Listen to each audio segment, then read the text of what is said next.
How to change ATM pin. नमस्कार दोस्तों, स्वागत करता हूं आप सभी को टेकीराज यूट्यूब चैनल पर। आज के इस वीडियो में हम सीखेंगे कि कैसे आप आईडीएफसी बैंक या फिर किसी भी बैंक का एटीएम पिन को कैसे बदल सकते हैं। तो दोस्तों, जानने के लिए इस वीडियो को शुरू से लेकर अंत तक जरूर देखिएगा। और यदि आपने हमारा चैनल को अभी तक सब्सक्राइब नहीं किया है तो चैनल को सब्सक्राइब करके उस बेल आइकन को जरूर दबाइएगा ताकि मेरे हर वीडियो का अपडेट आप तक पहुंचते रहे। तो दोस्तों, चलिए बिना देर किए हुए शुरू करते हैं। तो दोस्तों, ये वीडियो पे मैं आपको बताऊंगा दो तरीके से आप अपना एटीएम पिन को चेंज कर सकते हैं। यानी कि एक केस ये होता है कि दोस्तों, आपको अपना एटीएम पिन जो है बहुत पुराना लग गया है और आप जो है नया एटीएम पिन जनरेट करना चाहते हैं, चेंज करवाना चाहते हैं। एक तो ये केस होता है और दूसरा केस होता है कि आप अपना एटीएम पिन भूल चुके हैं और आप रिकवर करना चाहते हैं।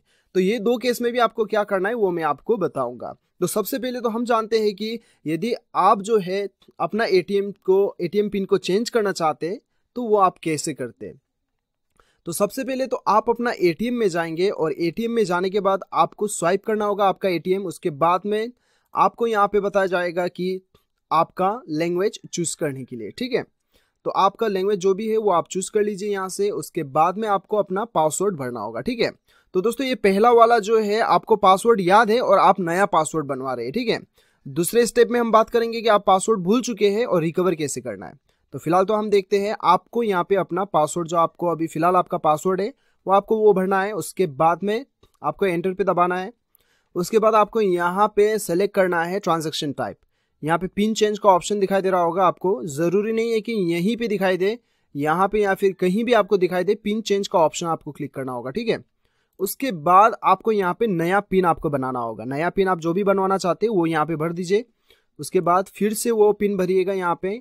उसके बाद एंटर करने के साथ साथ आपका जो है पिन सक्सेसफुली चेंज हो जाएगा।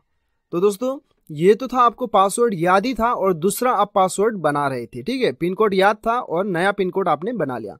लेकिन दूसरा केस में आपको क्या करना होता है दोस्तों, दूसरा केस में क्या करना होगा, आपको नीचे डिस्क्रिप्शन पे एक लिंक मिलेगा। मैंने एक आर्टिकल का लिंक शेयर किया है, वो लिंक को क्लिक कीजिएगा तो वो आर्टिकल में जाने के बाद में इंडिया का सारा बैंक का आपको वहां पे टोल फ्री नंबर मिल जाएगा, ठीक है। आपको क्या करना है, आपका जो भी बैंक का टोल फ्री नंबर है उससे आप कॉल कीजिएगा। कॉल करके कस्टमर केयर को बताइए कि आपको अपना एटीएम का जो है पिन जो है वो आपको चेंज करवाना है, आप भूल चुके हैं।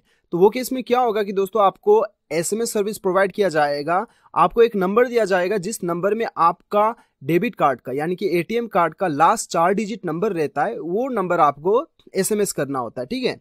आपको कस्टमर केयर जो नंबर देगा वो नंबर पे आपको आपका एटीएम का 4 डिजिट लास्ट नंबर भेजना होता है और आपको अपना पासवर्ड जो है एसएमएस के जरिए से ही मिल जाएगा। इस प्रकार से आप रिकवर कर सकते हैं। तो नीचे डिस्क्रिप्शन पे लिंक मिल जाएगा, वहां पे चेक करके लिंक क्लिक करके आप अपना टोल फ्री नंबर ढूंढ के आप कस्टमर को कॉल करके आपका एटीएम का पिन बदलवा सकते हैं। तो दोस्तों, इस प्रकार से आप अपना बैंक का एटीएम पिन आसानी के साथ बदल सकते हैं। तो मुझे पूरा उम्मीद है कि आपको वीडियो पसंद आएगा। वीडियो पसंद आए तो एक लाइक जरूर कीजिएगा, चैनल को सब्सक्राइब कीजिएगा, वीडियो को शेयर कीजिएगा। मिलते हैं अगले वीडियो में, अभी के लिए इतना ही। Till then bye bye, take care.